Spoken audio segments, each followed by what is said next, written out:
Welcome back, everyone. I am so excited, as I said before the break, about my very special guest today. So, without further ado, welcome to the show, Jonathan. I'm so happy to have you here. I'm so honored to be here. Thank you. So, as I was telling I always want to call them viewers, but listeners, Yeah. before we came on, I was telling them that I had been watching your videos and was very in your videos are very engaging. So for anybody that wants to go watch them, there'll be a link in the show description as to how they can do that. But there were so many things that you said that I was like, yes, I so agree. I need to have a conversation with this man about this. And to be honest, I am dating and I am in your demographic of 42 to 69, I believe is what you consider your Midlife, yeah. demographic. I'm Yeah. somewhere in there. Yeah. So I thought I'm going to reach out to this lovely gentleman. And as I told the listeners, you were very, very gracious and I'm grateful. So we are going to have a conversation about a few different things today, I'm sure. But before we get into that, I have told them what you're currently doing, but I haven't really told them much about you and how they reach out to you and, how you got here and all that fun stuff. So if you want to kind of share a little bit just about you, that Sure. would be awesome. Well, I'll make this quick because this is, like the standard info stuff. But first off, for those listening, I'm a dating and relationship coach, specializing in midlife, which what I say is after baby making years and before retirement. So somewhere between 42 to 69 is the majority of my demographic, although I do get a lot of 20 and 30-year-olds reaching out to me. I mostly work with women, helping them understand men. Um, my business was birthed after going through the whole online dating process. And originally, when I began coaching, it was just really to help women improve their dating profiles from the male perspective. And in the last 15 years, that's evolved into more of a personal development, self-help, spiritual type of coaching practice, all wrapped into relationships. Because I like what Esther Perel says: the quality of our life is a reflection of the quality of our relationships. So when you think about it, all of our relationships actually directly affect the quality of our life. And one thing I've learned as a coach, the number one emotional health issue for everybody, and I hope you heard I said emotional health, is I'm not good enough, I'm not lovable, and I'm not likable. So it's really in relationship to how we relate to others. So I love doing a deep dive into this, especially in the realm of dating, because dating and relationships triggers all of our stuff. And so what better way to help people and in the area of what triggers them most, and that's usually dating and relationships. That's awesome. I love Esther Perel as well. And something that you said in there was, one of the large motivations was going through this yourself and going through the online dating process and all that stuff. Interestingly enough, I was watching a video from Teal Swan, who Yeah.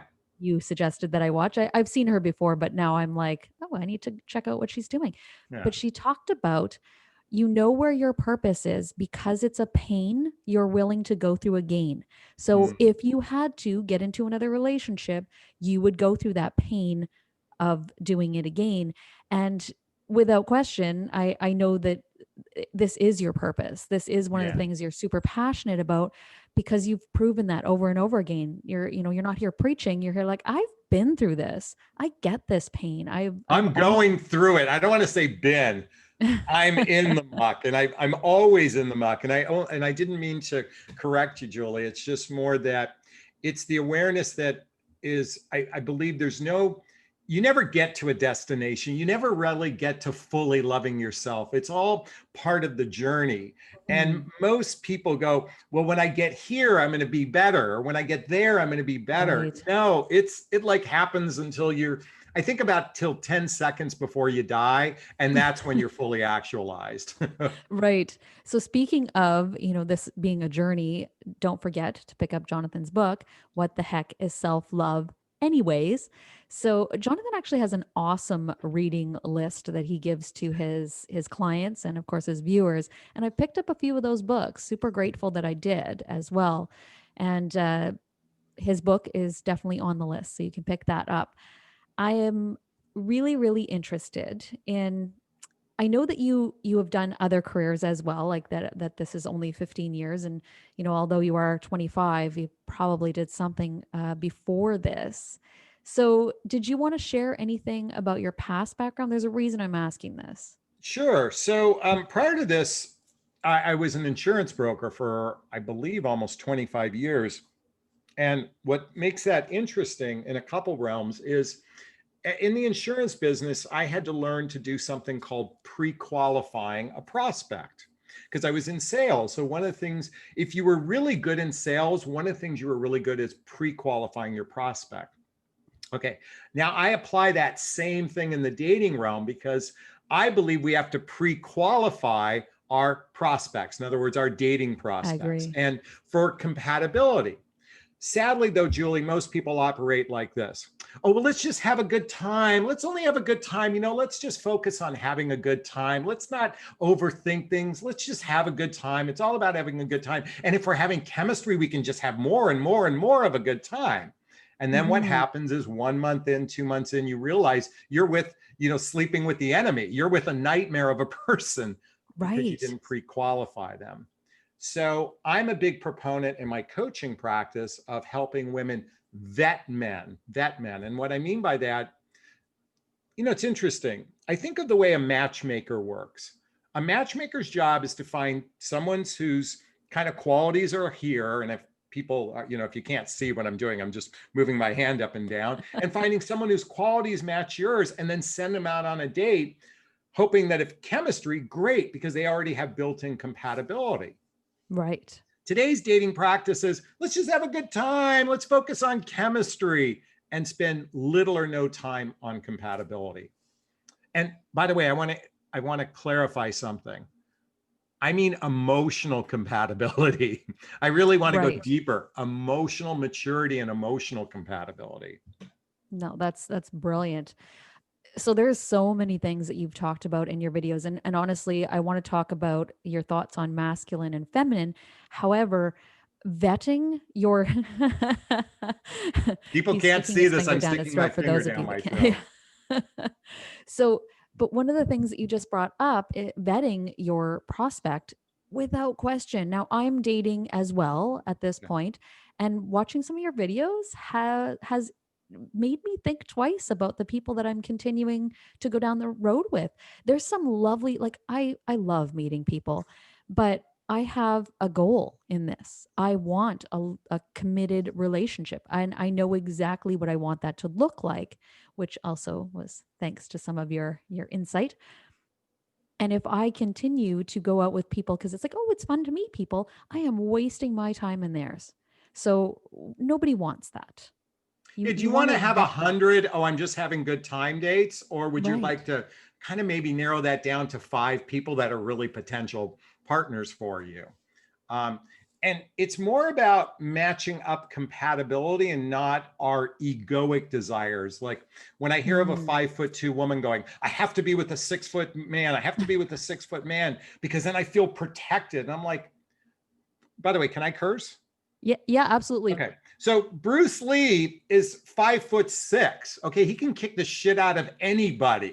Okay. Or Bruce Lee was 5'6" because he's no longer with us. But my point is, height has nothing to do with protection. I'm 6'2" and I couldn't fight my way out of a paper bag. If some mugger came up, we're fucked. Okay. So this whole idea of protection is a fantasy. I know it's an egoic fantasy, but it's still a fantasy because height has nothing to do with protection. I'm using Absolutely. that as an example. It's a good example. It's funny because I'm 5'2", and I could, I would take somebody down. My ex was 6'3", and he's like, "Oh, send her in." Yeah. I like the She's way the mean George one. Send Carlin her said it. in. Do what you want to the girl, but leave me alone. I'm Yeah, just kidding. exactly. Pretty much. So definitely. The other thing that, we're not here to totally discuss, but really, as I said before the break, I'm like, this is going to be an organic conversation. I don't know where it's going. This is a topic I'd like to discuss, but who knows? So the other thing was having like knowing what your goal is before you date. Is your goal loneliness and you just want to go out on some dates, or is your goal to find a life partner, or is your goal sex? there's no one here to judge Well, what your goal is, but you should know. yeah, I think there's a challenge though, because there's the difference. And by the way, I'm fully in agreement. I believe that there's a purpose to dating and there's a purpose to relationships. And to me, the purpose of dating is to decide if you want to be in relationship with someone. The purpose of a relationship is to then decide if you're going to be in partnership with them. So I feel like that's the purpose. Now, with that said, the vast majority of the population, especially in midlife, are thirsty for companionship, connection, and sex. Companionship, connection, and sex. And so most everybody wants this, but that doesn't mean that they're capable of Mm, partnership with someone. Now, while they might desire it, there's a difference between the desired goal versus the capacity to actually be able to achieve that goal for themselves, let alone choosing someone else that's also in that same space.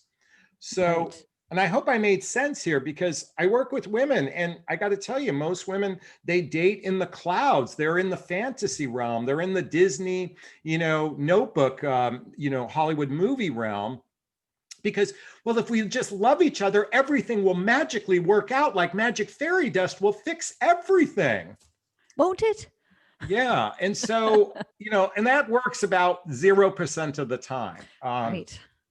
So I'm here about being more intentional, more purposeful, and not blinded by this idea that chemistry equals relationship success.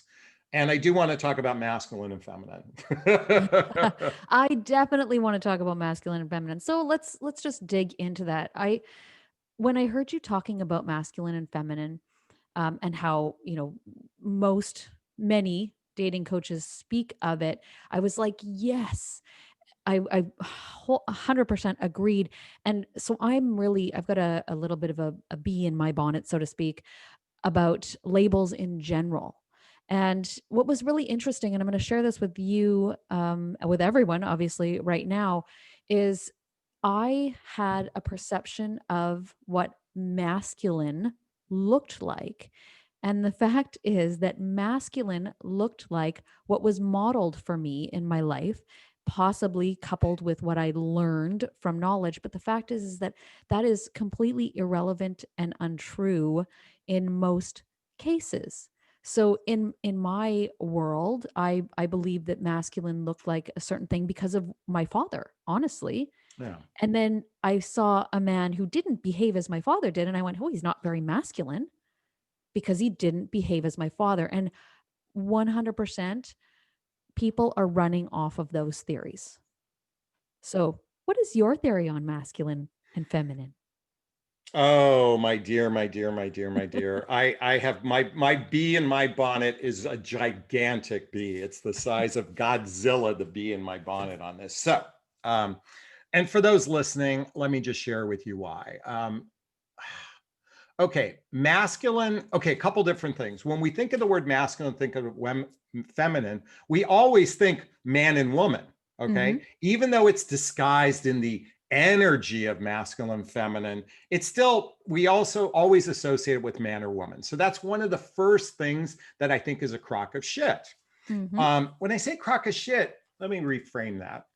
It sets women up, particularly for failure in relationship. Men not as much because they don't buy into the whole energy piece as much as Right. women do. Um, that's number one. Number two, there's this whole. It's interesting. I did a Tony Robbins questionnaire on masculine and feminine energy, and I did it first as I felt about the questions, and it said I'm feminine. Okay, which pissed me off because that means I'm a woman, but I'm not. Okay, going back to that original thing. So Right. then I reread the questions and I re-answered them based on the questions about masculinity were all control-based questions. Control. In other words, Hmm. being in control, being in control, being in control. So I re-answered the questions and it said, I'm the most masculine man on the planet, meaning I'm a control freak. Okay. Right. So now this leans into the bee of my bonnet with the dating coaches that sell women on the idea of being in your feminine energy, being in your feminine energy. Well, what they're telling women is, look, all day long, you're in your masculine, which means you're in your doing, doing, doing, which also means you're in control and control and control. So you need to get out of control to be in your feminine to allow a man to, so you can receive the man, right? Well, what you're also basically, if we take the flip side, what you're saying to the men is you have to be in control. You have to be in control. Julie, let me ask you, how much fun is it to date a man who's controlling? Not Who's fun. controlling? Okay. Ask me, how much fun is it to date a woman who's controlling? How much fun, Jonathan? It fucking sucks. Okay. So, what I mean to say is this whole rhetoric around masculine, feminine is so chaotic and is so confusing. It Oh, and then you is. have to figure out this thing called polarity. Well, is he 75% masculine, 25% feminine? That means I have to be 75% feminine into his 25% masculine for it to work. And what if we're mismatched and blah, blah, blah, blah, blah? And it'll drive fucking people crazy. So let me simplify this, especially for women listening. Masculine is giving, doing, feminine is receiving. A healthy relationship is if with two givers and two receivers, it's Absolutely. equally yoked. The yin and yang, it's not this, the man has to do all the work in the beginning of the relationship and you just sit there and receive and let him claim you. You just let him claim you. This is what a lot of the feminine energy coaches tell women, which makes me want to stick Right. my finger down my throat. I know I'm ranting here, but all right. That's why So you're here. you get the gist of where I'm going with this. So Absolutely. No, I 100% agree. And as I said with my little story before, that I perceive this person as not masculine because they didn't model my father. yeah. It's, we all have masculine and feminine in us. We all are yin and yang. We all have give and receive. And at least healthy people do. Like Yeah, if let's you're healthy. clarify that. Let's clear that for because you said a key point. Healthy people. Mm, Most people, man or woman alike, have a hard time receiving, yes. and particularly men in a particular. So here's the challenge with this idea, because here's the thing. You could be with, let's take James Bond, the quintessential masculine alpha male. He couldn't receive love if his life Mm. depended upon it. If he was going to be, if Dr. No was sticking the laser beam with the sharks and the laser beams on him and said, you had to receive love, he'd say, fuck it, I'll die. Okay. So masculine men aren't really the best, people that can't receive love, men or women alike, because it has nothing to do with masculinity. It's really about the capacity to receive and give love. That's right. Absolutely. And that's all that we should be looking at. And when it comes to a dating prospect, so to Yeah. speak, if you're running off that old adage that they need to be masculine or they need to be feminine, whichever, whatever, whether you're man or female, male or Yeah. female, or gay or straight or whatever the case may be, then you are missing out on humans, because we need people to show up exactly as they are. And what's really interesting is, in this case where I was like, this person's kind of feminine, I liked them. I enjoyed being around them. But then when I tried to quantify it and label them, it was like, oh, nice guy, not very masculine. And it's like, no, nice guy, but not your father. Attachment style issues. Oh, got it. Like taking that trail backwards is that I was happy to be with him until I tried to label him. Well, And that's where it went wrong, right? yeah, and there's two. Well, I think we have to look at it two different ways. So the energy piece is one thing, and then your patterning of your father, if you Mm, will, is really more along the lines of the imago, what Harvell right. Hendrix talks Yes. about in the book Getting the Love You Want. I know you're familiar with Harvell Mm. Hendrix's work. You're familiar with John Gottman's work, whom I talk about frequently in my videos. I So love 8 Dates. yeah, Love that Eight book. Dates. For those listening, the book is called Eight Dates, and the other book is called Getting the Love You Want. No, excuse me. Wait, Getting the Love You Want. Uh, Yeah. that's it. I was thinking of the Barbara DeAngelis book too. So the energy piece is one piece, and then there's our patterning that's another piece, and they do Yes. intertwine as well. Mm. Can I share? You shared a story about your father. Can I share you a quick story? Please. So a lot of women come to me and they say, men are intimidated. I'm a strong, confident woman. They're intimidated by my success. They're intimidated by my success, which is kind of, I'm too much, I'm in my masculine, whatever, blah, blah, blah. I dated a woman once who was incredibly successful. She made over $1 million a year, very successful, very gorgeous. I mean, very intentional in her life, very ambitious. And I broke up, or I ended the relationship. And she went around telling all her friends, well, I was intimidated by her. Well, I had to tell all her friends, no, I wasn't intimidated by her. I really didn't like her condescension, her criticism, her contempt, her defensiveness, her controlling behavior. That had nothing to do with masculine or feminine. She was a fucking real pain in the ass to be with. I was going to say it But I wasn't wasn't that I was intimidated intimidated. by it. Yeah, I didn't want you're to a be with bitch. it. Huh? What'd you say? I said you're not intimidating, you're a bitch. There's a difference. Exactly. Or at least the wrong things that you're focusing on are the intimidation. And without question, I've had that story myself that, I'm in my masculine energy and, I'm so driven, and I am, there's no question. However, it wasn't that chased people away. It was my inability to be open. It was my inability to be kind when I needed to be, because I Yeah. didn't want to be seen. So again, Mm. we're not talking about healthy individuals when they hide behind these different labels of, oh, they're intimidated. You know, intimidation is one thing, and your behaviors being too hard to live with is another. No So man's penis shriveled by a woman's ambition, but we right. certainly will run the other way when you're acting controlling, condescending, with contempt, that sort of thing. Absolutely. The four biggest things that will kill a relationship are criticism, resentment, and then guilt and fear. But criticism Yeah. and resentment is something that is it runs rampant, and we just think that, especially, and I'm going to be completely honest, Yeah. often it comes from the female being critical and then wondering why the man doesn't want to be open, right? And Yeah. it's like, By the way, most divorced men will say that their one thing the one consistent feeling they didn't have in the relationship was feeling appreciated. mm, Now, I'm absolutely. sure women feel the same way too. It's probably both. They felt, most women feel like it wasn't a lack of appreciation, it was a lack of effort by the man, whereas men don't feel just appreciated by women. That's the majority. It's not all of Mhm. them. So I'm just saying it as a generalization here. Yeah, no, and that makes complete sense. And I don't think that we do spend enough time showing gratitude and appreciation for any of the people in our lives. Really, that's Yeah. something that, again, I had to learn how to do. It wasn't That was not modeled for me, so that's something that I've absolutely had to learn to do. So I thank you think it's so so much. cute when you say again. I'm Me talking to a being Canadian. Canadian. It's so cute.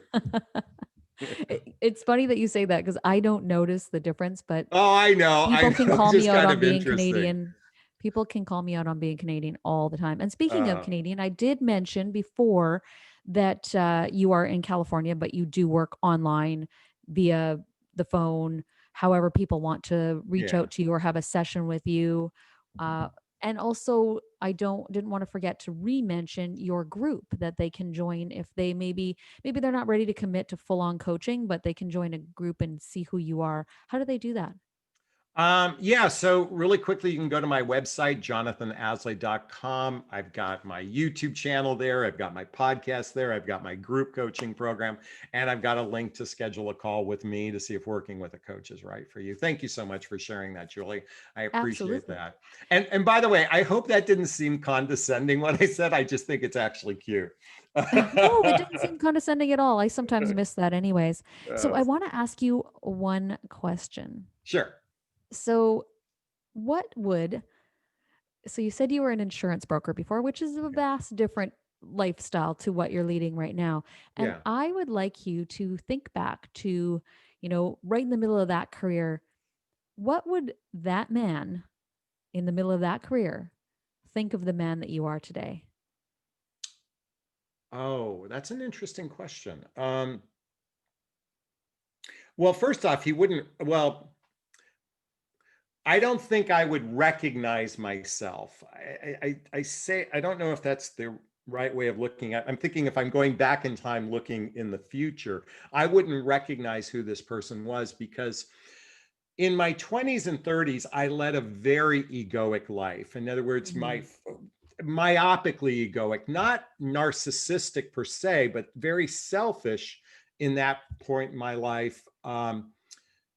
Because I was driven by my testosterone. I was self absorbed.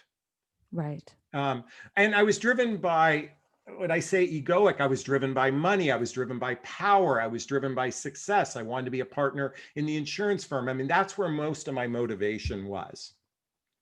And it wasn't until a humbling event. Not so what happened for me in 2005 to 2008, I lost my $250,000 a year job. I was going through a divorce, and then I got wiped out in the market crash of 2008. Seven-figure wipeout, not six-figure, seven-figure wipeout. So everything I worked so hard in my 20s till I hit 40 was gone. Humbling event. And I went through the Hmm. next 5 years going to bed wishing I didn't wake up. And it wasn't until 2006. Well, 2006 is when the movie The Secret came out. Hmm. And that's when I started to go, this resonates with me. And I began a path of personal development, self-help, and spiritual work to rebuild my insides because I was in absolute chaos on the inside. Some people call this midlife crisis. I like the way Alison Armstrong calls it the tunnel. Men and women enter a tunnel. Um, the Dark Night of the Soul, The Hero's Journey, Joseph Campbell, that sort of thing. And that's what I began entering the tunnel then. And that's why I couldn't recognize who I am today. The old Jonathan would have looked at me and said, I'm feminine. Because I was so in that egoic masculine, that unhealthy bravado, if you will. And now I feel like such a complete different person. So, did I answer your question? I don't know if I did, but. You answered a whole lot of questions, and that's the important part. I like to, get people to reflect on where they've come from because I Yeah. find that we don't often take a moment and do that. And in the moment, it's like, oh my goodness, I have changed so much since then. And without question, there should be, you know, gratitude and pride and all the other things that come with it. Like, look at how much I've grown. Yeah. And, just from your description of who you were, there's nothing wrong with who you were, but who you are now would arguably have a more full spectrum life. Can I add something to that for your audience? Please. So, I went through this dark night of the soul, if you will, and I recognized that what was missing so much in my life was a real capacity to love myself. Mm. And so all of the personal development work, I literally went to bed in from 2005 to 2010 every night wishing I didn't wake up. I mean, and I had small children at the time. Right. So to feel, I didn't want to kill myself, but it literally, the pain was so much. Hmm. And it was through rebuilding myself on the inside out that it prepared me for actually an even more devastating experience in my life. And that is in 2018, I lost my 19-year-old son. I'm sorry. And thank you. And anyone who's a parent listening to this knows that our greatest fear is something happening to our child. And if something happened to our child, I would be done. I mean, might as well just cut my head off because my life is over. And that's Right. what I thought would happen for the 19 years my son was alive, is if something ever happened to me, my life would be over.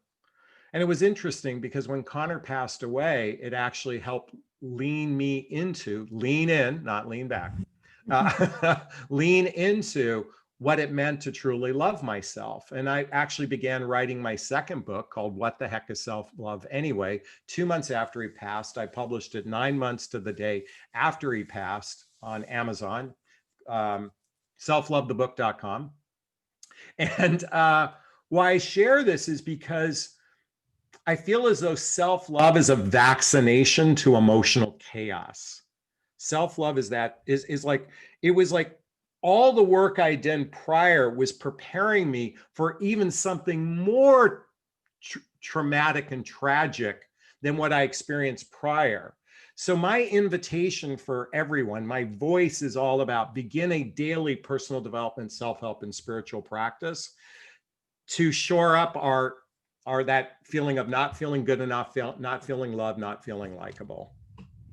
Thank you so much for sharing that, Jonathan. And I super grateful that you shared that, actually, because that's preventative medicine, so to speak. And Yeah. I believe that our society at large, at least North American society, really runs off of let's solve this issue in a crisis, as opposed to let's do the work before. We want preventative medicine mentally, emotionally, spiritually, physically. Preventative medicine is definitely the key. So thank you so much for being here today, Jonathan. And without question, people need to pick up your book. Is there anything that you want to share in parting? Anything that, if you had only known this, whether it's about dating or Well, if I'd self-love? known anything, I would have bought Apple stock in 1980 because then I'd be a billionaire right now. All I had to do was spend 10 grand and I'd be a billionaire today. So that's my I wish I could go back in time thing. Right. Just kidding. For anyone listening this, look at there's an old saying, the journey of 1,000 miles starts with the first step. Or how do you eat an elephant? One bite at a time. My invitation, my voice is to encourage self-empowerment, self-discipline, self-reliance. In other words, all those self words, not from a narcissistic perspective, but from a perspective of self-love. So my request, my hope, my invitation is everybody begin a daily practice. And even if it's only 15 minutes a day, and even if it's just oming for 15 minutes a day, do something to nurture your inner spirit. Because just like when you get on the airplane and the flight attendant says, put the oxygen mask on yourself first, if you're traveling with small children, what's inside that oxygen is love. And that's my invitation, is give yourself some love first every day, and it'll make life a little bit easier. At least I believe so. That's awesome. I don't even think I have anything to add to that. So thank you, Jonathan, for being here today. And thank you guys for Right. listening. Hopefully, Jonathan, maybe you'll join us again, or maybe who knows? Who knows how that'll I turn would be out? honored to. I would love that. And you guys, hopefully, you'll join us again next week. So thank you very much and enjoy your day.